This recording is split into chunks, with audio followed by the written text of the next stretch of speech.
В предыдущем видео я делал большой опенкейс на 2 миллиона дотаций, и плюс еще всякие другие кейсы. Но я не вставлял никакой информации о том, как я их нафармил и сколько времени на это ушло. Портить опенкейс такой информацией не хотелось, поэтому сделал отдельный ролик. И поставим наконец точку в ивенте. И как видишь, в названии пишет 1000 забегов в ивенте. Я чуток округлил, на деле немного меньше, а именно 867. Из них успешных эвакуаций было 798. Но я же не буду писать в названии некруглое число. Даже написав 900 будет как-то не очень. Раз с этим разобрались, то вот вся стата по ивенту. Почти все это я играл на смертельном. То есть где-то процентов 85 каток были на смертельном. 515 тысяч убитых NPC. Хз, это много или мало? Наверное, будь это обычный опен, это было бы много. Кстати, гайс, а сколько вы наиграли в ивент? Уверен, что найдутся типы, которые наиграли там 1200 каток, или может даже еще больше. Я бы технически тоже смог, но мне моего опыта в ивенте с головой хватило. А то я уже наигрался до тошноты. В последние дни я просыпаюсь и думаю, а нет, ну только не ивент, сколько можно? Даже если взять в сравнении, когда я раньше много фармил левелов БП, то не было так противно. Там в опене хоть как-то более-менее даже, не знаю, разнообразие что ли. Да и чувствуется некая свобода. А тут с утра до вечера одно и то же.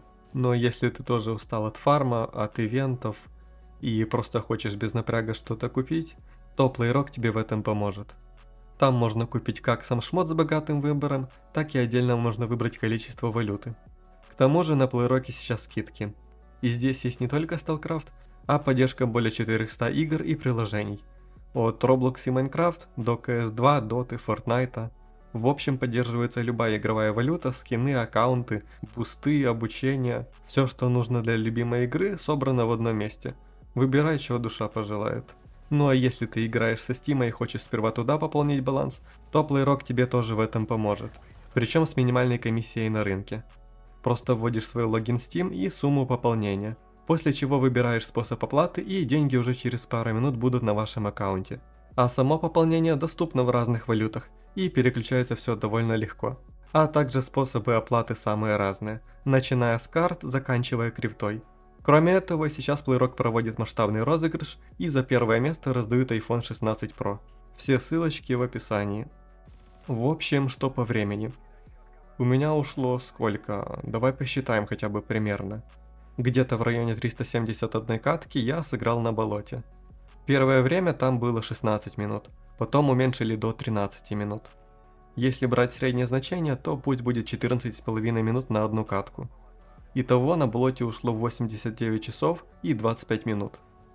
Остаток в 497 каток я провел на кордоне. Там игры были по 16 минут, но очень часто они заканчивались раньше на минут 4-5. Поэтому думаю взять среднее значение в 13,5 минут за одну катку. Итого примерно 111 часов и 49 минут. Плюсуем все это и выходит примерно 201 час и 14 минут чистого геймплея. На самом деле не так много, как я думал. Если играть в день по 8 часов, то выйдет 25 дней. Уверен, есть типы, которые наиграли намного больше. Ну, а что по мне? Я обычно просыпался утром часов в 9 или 10 и шел фармить ивент, пока не сделаю 100к дотаций в день. Это был у меня такой примерный план. Иногда делал больше, по 150 тысяч дотаций. А под конец за день вообще 200к вышло. Я тогда просто не успевал выйти в 2 ляма дотаций, поэтому пришлось играть больше. Играл я, кстати, все время в соло. Ну, как-то так. Понятно, что я тут не буду описывать каждый забег отдельно, буду, наверное, как-то брать периодами. Первая почти сотня игр у меня была на средней сложности на болоте. Тогда в начале смертельную играть с ваншотающими снайперами было душно, а после того, как их порезали, то после этого я больше в средний и не заглядывал. Единственное исключение это сделать пару испытаний и все. До 371 катки включительно я играл на болоте, но не так, что типа с утра до ночи, а на самом деле я тогда делал много пауз и мог более чем полдня вообще не играть. У меня тогда просто не было какой-то цели, как нафармить те же 2 ляма дотаций. Это уже началось с кордона. И я даже хз, что тут рассказать. Просто почти однотипные игры каждый день. Я, наверное, просто дальше покажу разные забавные моменты, которые были у меня на ивенте в различные периоды. Те, которые вспомнил, которые были как-то запоминающимися, а не обычными рутинными. Да и те, которые просто есть на записи. Их, конечно, на деле было намного больше, чем я тут покажу. Просто мне особо как-то не хотелось 200 часов материала записывать, а потом в нем копаться ради видоса на 2000 просмотров. Да и так, те 20 часов, которые здесь, пришлось просматривать 7 часов, чтобы просто повырезать разные моменты. Начнем с чего? Наверное, с классики. Да, с тиммейтов-руинеров. Ну да, а повстречалось их много. Как же часто они любили закидывать за карту. И неважно, на болоте или кордоне, просто на кордоне это было удобней. Вот сразу за вертолетами, кидаю не хочу. Потом, конечно, этот способ исправили, да вот только все другие места за картой так и остались нетронутыми. По сути, везде можно было закинуть. Вот эта область была самая такая распространенная для закида. Еще стоит вспомнить типов, которые киляли другие тимы. Также были типы, которые сразу в начале катки шли на эвакуацию и просто стояли АФК. Ну и как не обойти стороны аромайчиков на смертельном, которые дохнут каждые 10 секунд. Еще бывали типы, которые очень любят кидать забы. Это очень неприятная штука, особенно на эвакуации, когда она еще не началась. Вот еще такой момент. Типы уже в вертолете, но если закинуть на него грады, то получится вот что-то типа такого. Просто выталкивается с вертушки. На это никак не влияет, но просто забавно, и все. Вот типуля флексит на месте перед эвакуацией. Не повезло. Он так и не смог эвакуироваться.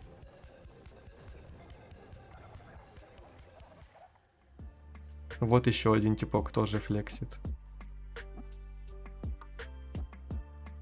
Вот такие баги бывали, когда тебя вызывают как подкрепление. Обычно после этого ты часто вкапываешься в землю и можешь выпрыгнуть. Но бывает как здесь. Никак не выбраться, остается только киляться. На эвакуации тоже иногда бывали баги. Можно было застрять под вертолетом или на вот этой площадке. Ну а еще здесь есть вороны, но с ними нельзя никак взаимодействовать. Это просто пустышки. Что те, которые сидят, что те, которые летают. И к слову о багах.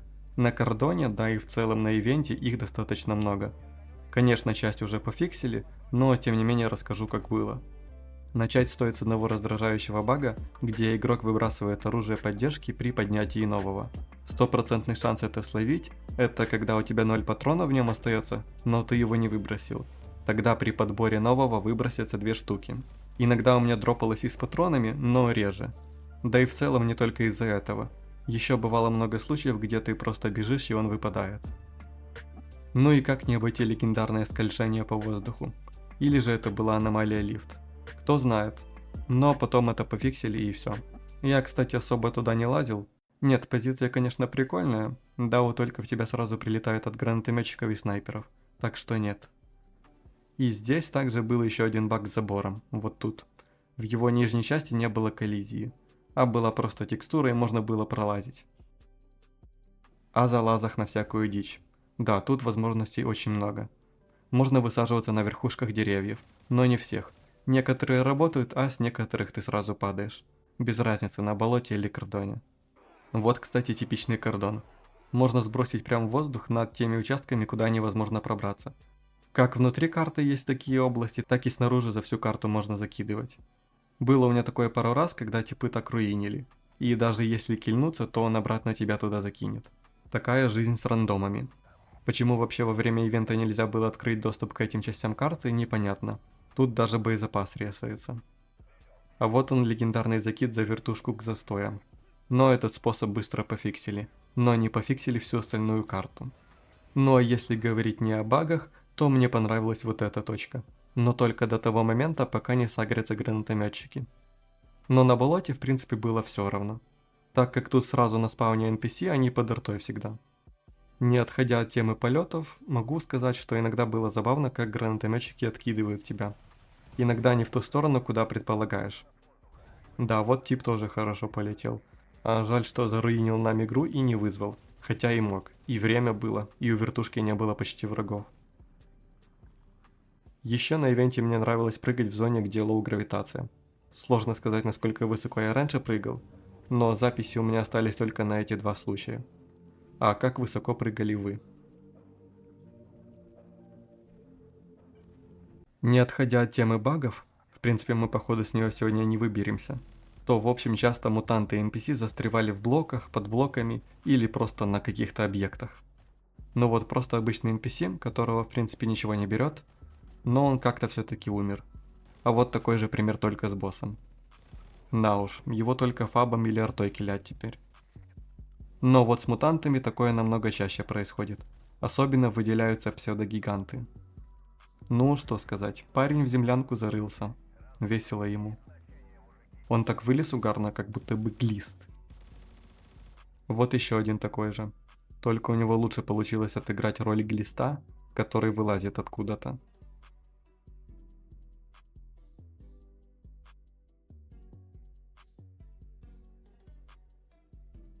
А этот типок вообще на ветке застрял. Вот еще один флексит на ламбе и слезать не хочет. А этот вообще в воздухе. Такая участь поджидала и химер. Только вот это у меня почему-то окаменело. Есть еще забавный баг. На самом деле хз баг это или фича, но это подбешивает. Короче, иногда тебя просто телепортируют к союзнику. Вот типа так. Зачем, почему, как и для чего это происходит, я хз.